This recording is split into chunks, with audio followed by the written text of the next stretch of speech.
Ceci est un livre audio autogénéré par Google. Le Gestell heideggerien est-il un dispositif? Une introduction de Valentina Tirloni. La question de la technique, le plus souvent orientée sur l'évaluation des artefacts matériels et dominée par une controverse entre technophiles et technophobes, gagne à interroger aussi et d'abord les concepts mêmes qui servent à nommer et identifier la démarche, la procédure, l'installation technique dans ses dimensions globales, jusqu'aux formes quasi insensibles de la technicisation de toute forme de vie. Dans ce contexte se sont imposés dans les discours et débats contemporains deux termes mis en œuvre, l'un en allemand par Martin Heidegger, le Gestell, et l'autre en français par Michel Foucault, le dispositif. Le but de cet ouvrage est de confronter la notion heideggerienne de Gestell, avant même toute traduction, et la notion de dispositif, présentée par Michel Foucault, en particulier dans ses analyses concernant le pouvoir et les instruments de son exercice. Bien que le décalage historique entre les deux penseurs, M. Heidegger 1910 à 1976, M. Foucault 1926 à 1984, soit assez court, l'importance de la question de la technique se situe néanmoins dans des contextes radicalement différents. Si M. Heidegger s'est intéressé surtout aux techniques matérielles, au monde industriel, nucléaire compris, M. Foucault se veut davantage le témoin des techniques immatérielles, normatives, disciplinaires, répressives jusqu'à englober les domaines du biologique pour donner consistance à l'idée de biopouvoir. Il reste que les deux penseurs cherchent à saisir une logique, voire une essence commune à toutes ces techniques, dont les deux termes ouvrent sans doute deux espaces de pensée à la fois semblables et différents. Cet ouvrage entend donc présenter certaines des déclinaisons possibles du binôme Gestell-dispositif dans différents champs d'application, de l'anthropologie, J. M. Vess, Agra, aux politiques, Ph. Millet, du langage, E. Catin à l'informatique, J.Ph. Pierron, du développement durable, M. Puech, aux nanotechnologies, X. Guchet. Ces déclinaisons possibles nous montrent les dispositifs à l'œuvre, leur impact sur la vie quotidienne, dans les domaines les plus diversifiés. Dispositifs des heures supplémentaires, dispositifs de l'enseignement, dispositifs médicaux, etc.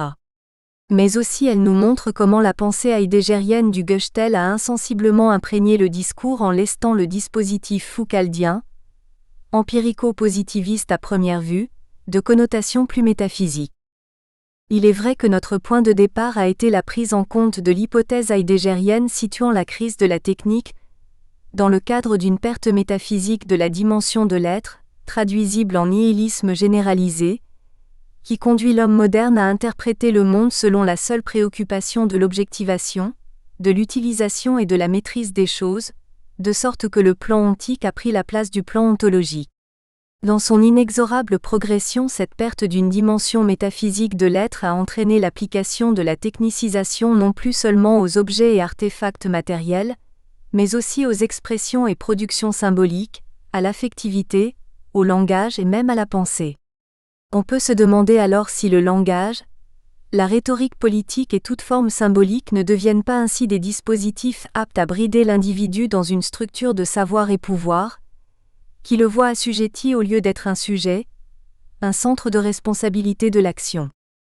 Comme l'a montré Michel Foucault, le dispositif nomme une telle structure de pouvoir au point que l'on a pu le proposer comme traduction possible de Gestell chez Michel Ahar, François Fédier et Dominique Janicot. Pour mieux comprendre si cette opération de rapprochement, voire d'équivalence, est possible, on se propose ici, en guise de réflexion préalable, de partir de l'analyse même du terme de Gestell chez Heidegger. Les difficultés mêmes de traduction du terme deviennent ainsi le signe de la complexité de la pensée du Gestell et permettent de configurer un champ lexical et conceptuel à l'intérieur ou à l'extérieur duquel pourra se situer le dispositif au sens de M. Foucault. La langue allemande, très flexible et riche, surtout sous la plume de Heidegger qui forgea des néologismes comme le fit déjà Platon, permet de nuancer une série de concepts en partant du verbe stellen. À partir de cette forme verbale se construisent en effet les mots herstellen produire, vorstellen, représenter, bestellen, ordonner et Gestell, dispositif parmi d'autres signifiés possibles sur lesquels Heidegger aime à s'attarder.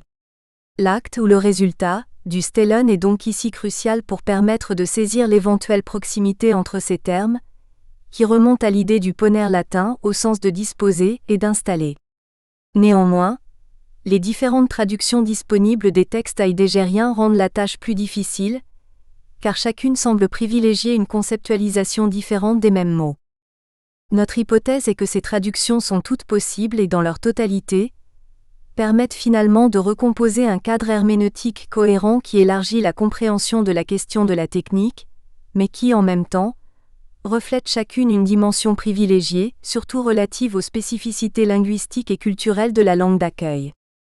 S'il est admis que les problèmes d'interprétation du Gestell ont à leur base différentes traductions possibles, qui finissent par brouiller les pistes d'une compréhension fidèle aux intentions de Heidegger, entreprise qui par ailleurs ne pourra jamais être vérifiée, nous croyons néanmoins qu'un recensement de quelques tentatives de traduction pourrait nous permettre d'éclaircir le sens du Gestell et d'ouvrir un espace de traduction vers et par le terme de dispositif.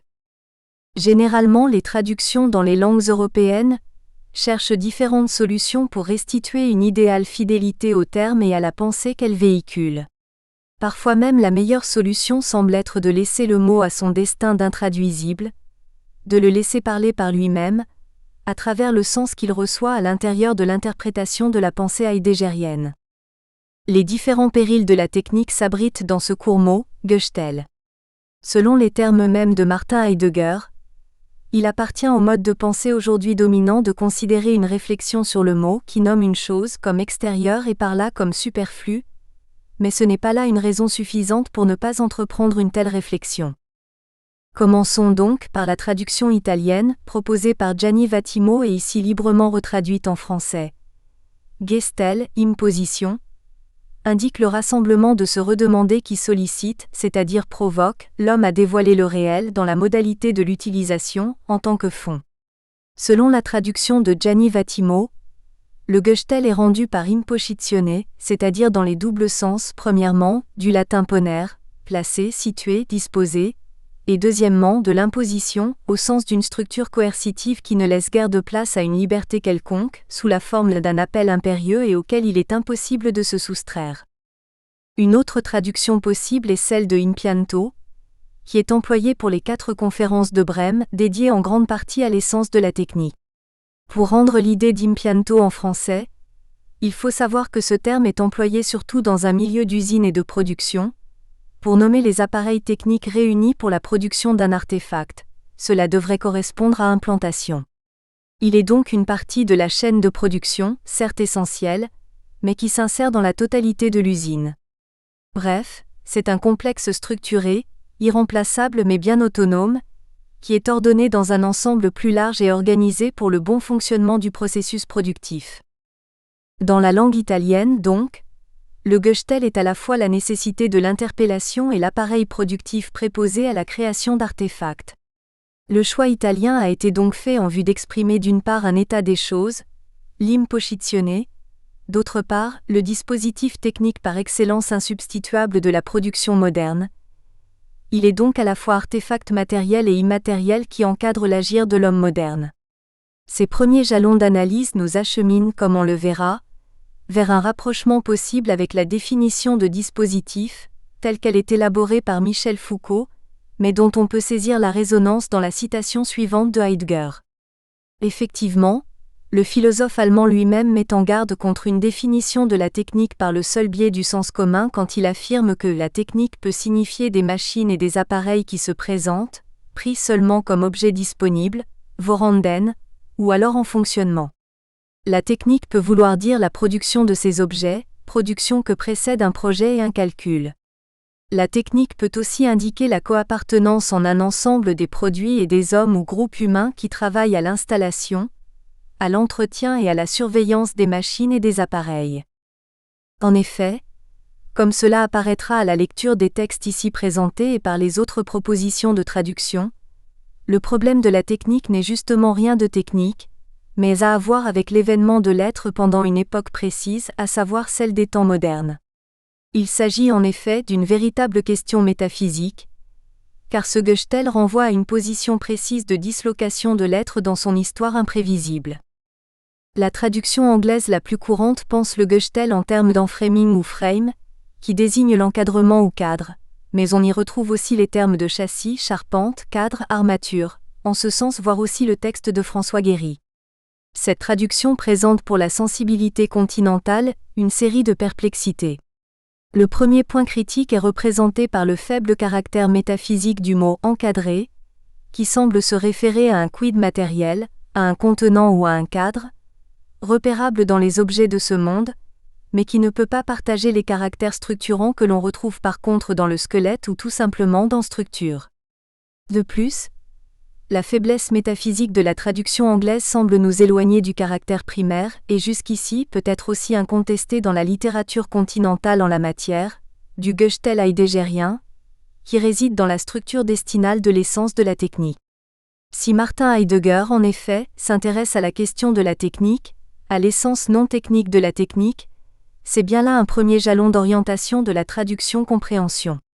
Et en suivant ces textes, on s'aperçoit que cette préoccupation constitue effectivement le souci originaire de ses réflexions sur la technique moderne et oriente l'histoire de l'être et de ses façons ou modalités du paraître.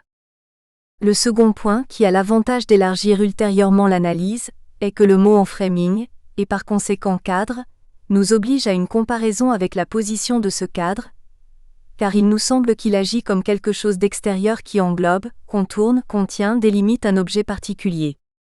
Comment en ce cas peut-il désigner l'essence de la technique qui n'est rien d'autre qu'une nouvelle position de l'être par rapport à son dévoilement et à sa relation avec le Dasein ? Autre mot qui nous pose autant de problèmes de traduction mais ne sera pas traité ici.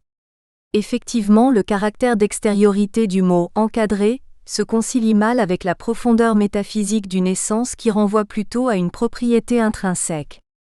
Cette extériorité ne permet ni de dégager ni de saisir l'essence du problème de l'essence de la technique chez Heidegger, chez qui il est bien question d'une nouvelle position de l'être et par conséquent de la relation entre l'étant et l'être. L'avantage alors est que cette extériorité nous renvoie aussi à des mots qui pourraient s'apparenter avec Gestell. Nous pensons en particulier à structure, squelette, pour en citer les plus immédiats, mais aussi à apparat, appareil, procédure, contexte, ce qui, grosso modo, encadre une action.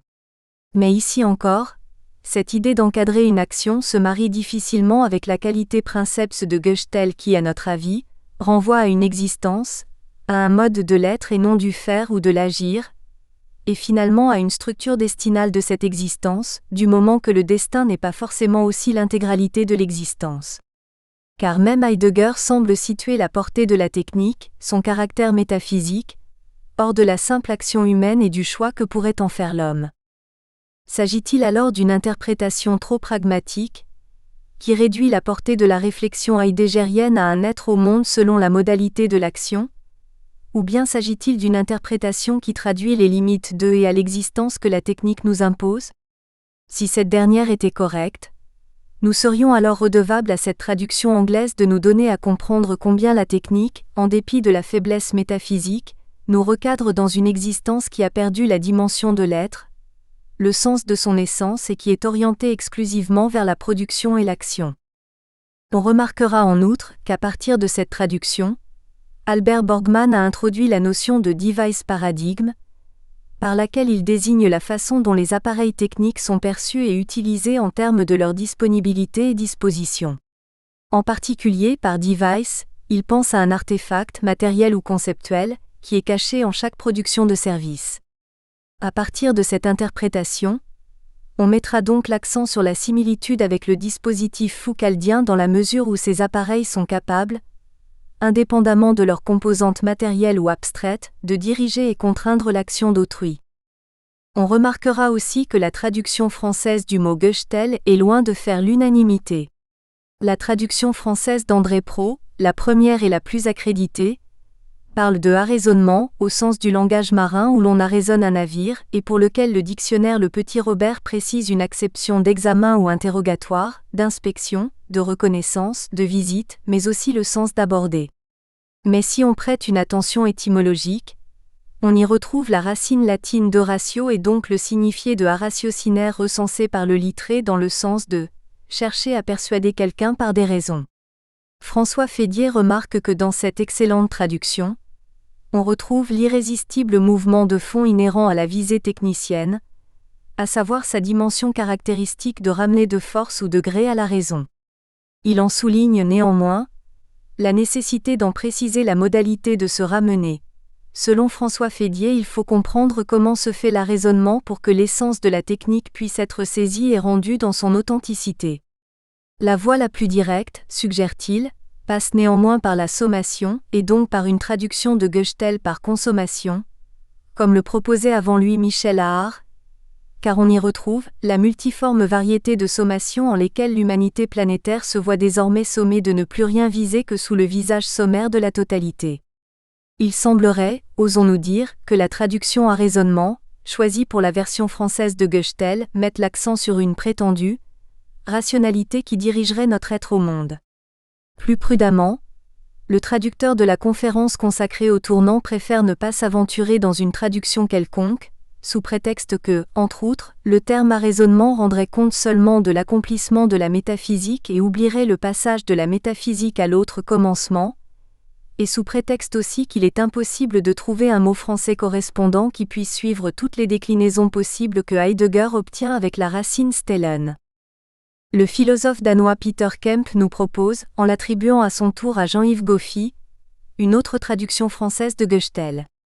Peter Kemp préfère utiliser le mot prépositionnement, car il juge hors contexte le renvoi à la raison qui semblerait implicite dans la traduction à raisonnement d'André Proulx, laquelle, comme justement à notre avis le remarque Peter Kemp, est en dehors des intentions de Heidegger. Selon P. Kemp, en effet, elle introduit le concept de raison que Heidegger n'utilise pas ici dans l'analyse de la technique. Aussi vaut-il mieux traduire le prépositionnement comme mise en dépôt, et par conséquent herstellen par poser ici, et darstellen par exposer, et bestand par dépôt. La justification d'une telle opération serait, selon le philosophe danois, que l'essence de la technique décrite par Heidegger est antérieure, car elle apparaîtrait dans la physique moderne qui précède le prépositionnement. Il nous semble que cette interprétation pourrait trouver, sans que P. Kemp y fasse néanmoins référence, une confirmation dans un autre texte de Martin Heidegger dans lequel il affirme que la science moderne de la nature et la technique partagent la même origine et la même structure et que cette relation réciproque entre technique et science moderne est valable seulement si elles partagent la même origine commune qui est la sommation provocante. Selon le philosophe allemand, cette origine commune découle du fait que la démarche de représentation et de production concernant la nature est une activité humaine au sens que même la science moderne est une variante de la technique moderne.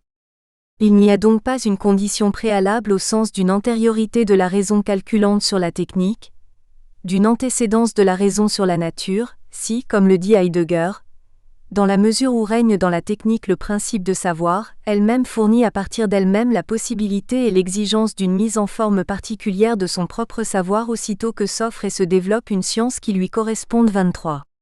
Autrement dit, la sommation de la science moderne obligée à une objectivité calculable est aussi à l'origine de la domination illimitée de la technique qui assomme l'homme, lequel doit simplement acquiescer à cette domination. Le caractère propre à la technique tient à ceci qu'en elle s'exprime l'exigence de provoquer la nature à fournir et à assurer de l'énergie naturelle.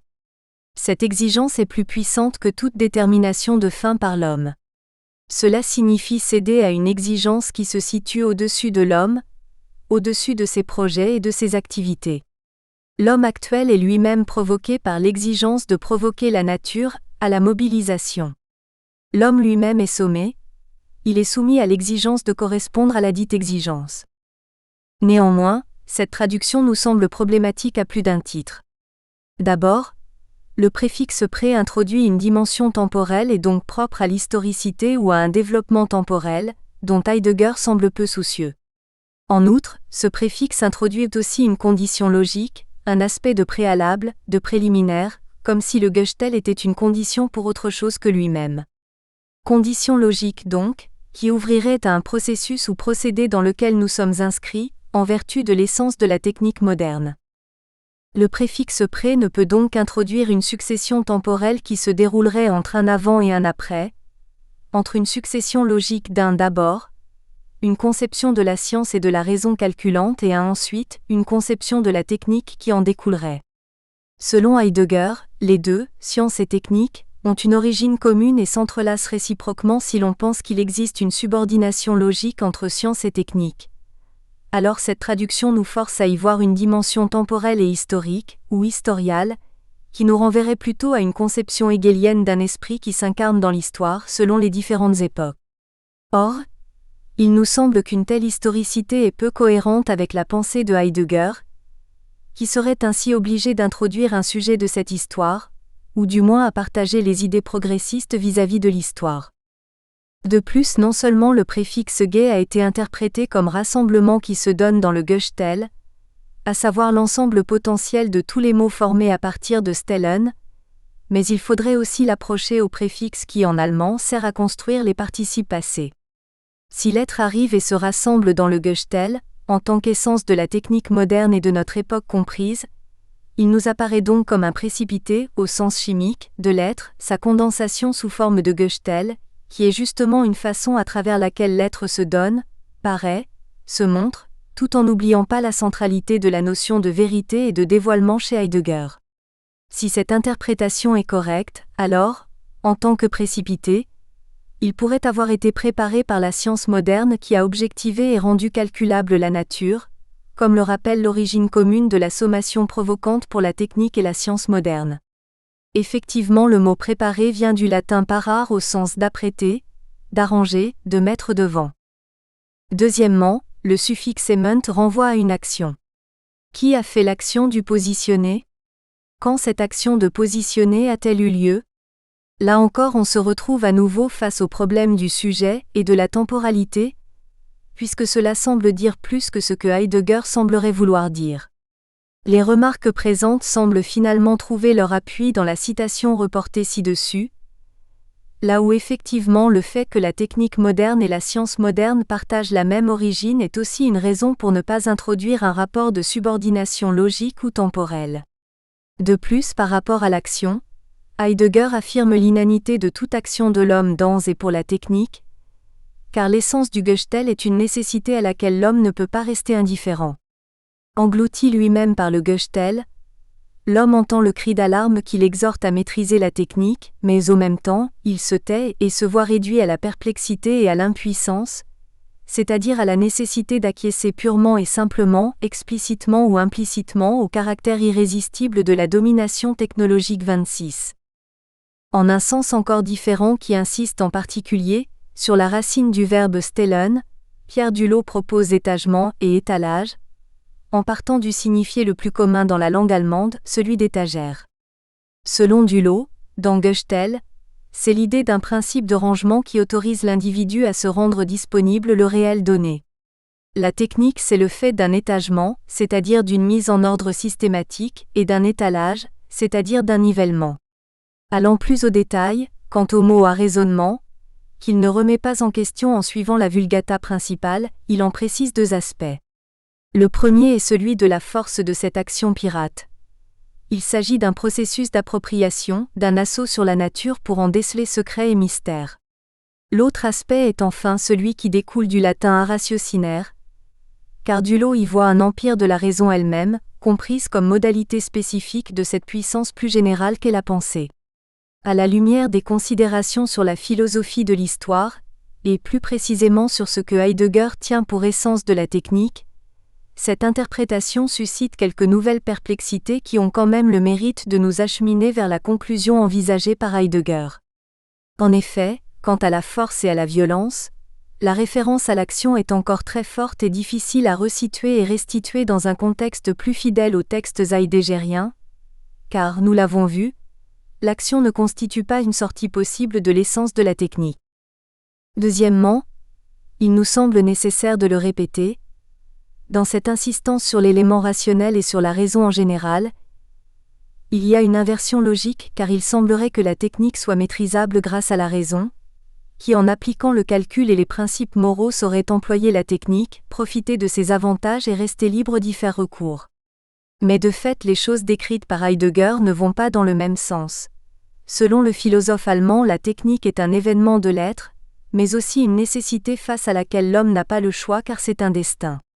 Le caractère métaphysique de la technique, et pour cela Heidegger recourt au mot d'essence de la technique, est justement sa coercition qui est aperçue comme mode de l'être. Si l'homme pouvait changer ou contrôler les modes de l'être en exerçant une maîtrise quelconque, il serait l'être. Il est de toute évidence que chez Heidegger, ce choix n'existe pas, puisque l'être se laisse appréhender précisément comme est dans la différence avec les temps. Recourir donc à la raison et à la puissance de la raison est finalement renverser l'ordre pensé par Heidegger, lequel effectivement recourt à la pensée comme à une voie de sortie, issue de secours, du péril qui est l'essence intime du Gestell et par conséquent de la technique. Il y recourt à 2 reprises. La première pour penser l'essence de la techné grecque de la même façon qu'elle a été pensée par les Grecs. Ensuite, penser est le seul moyen véritablement à disposition de l'homme pour penser l'essence de la technique, sa propre essence, qu'il partage avec l'être, et donc de se soustraire à la mise à disposition qui découle du Gestell dans lequel il est. Autrement dit, comme la pensée humaine a oublié l'essence de l'être et comme l'essence du Gestell est l'être lui-même de l'étant maintenant que l'oubli de l'essence de l'être est accompli 30, penser est restituer la condition de l'être, son dévoilement, sa vérité.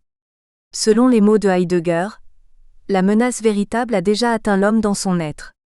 Le règne du Gestell nous menace de l'éventualité qu'à l'homme puisse être refusé de revenir à un dévoilement plus originel, et d'entendre ainsi l'appel d'une vérité plus initiale 31.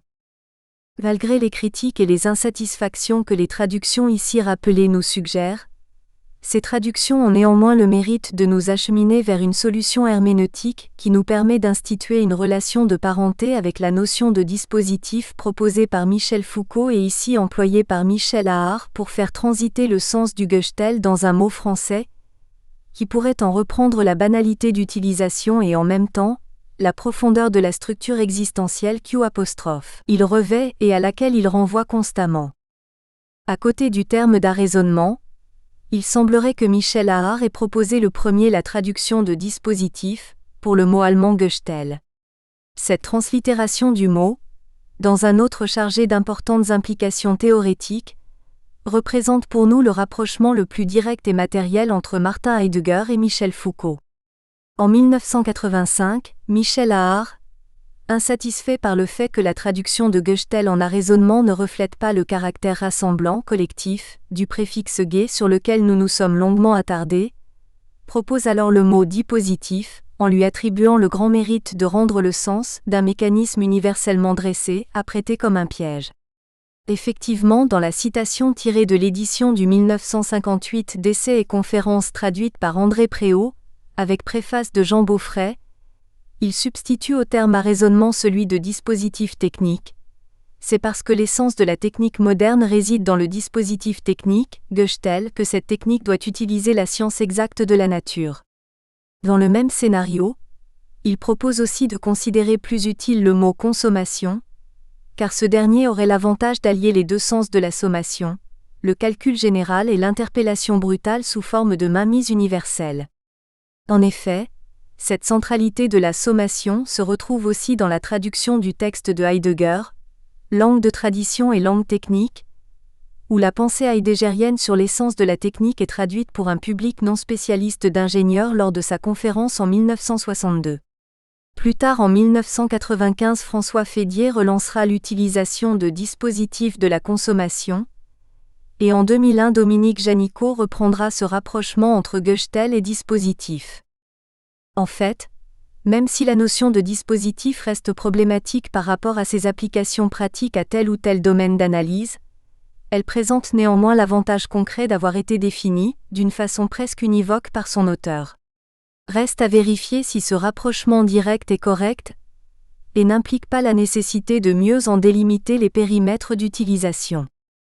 La traduction offerte par Dominique Janicot repose sur la considération qu'en partant du rapprochement entre Stellen et Ponner, il y a dans l'essence de la technique une relation nouvelle entre l'homme et l'être, ou encore une nouvelle disposition dans l'être, ou entre l'être et les choses, qui fait que dans cet événement de l'être, les choses sont mises à disposition dans la nature non plus sous la forme de l'ordre magique ou sacré, mais pour être réduites à un calcul et à une utilisation.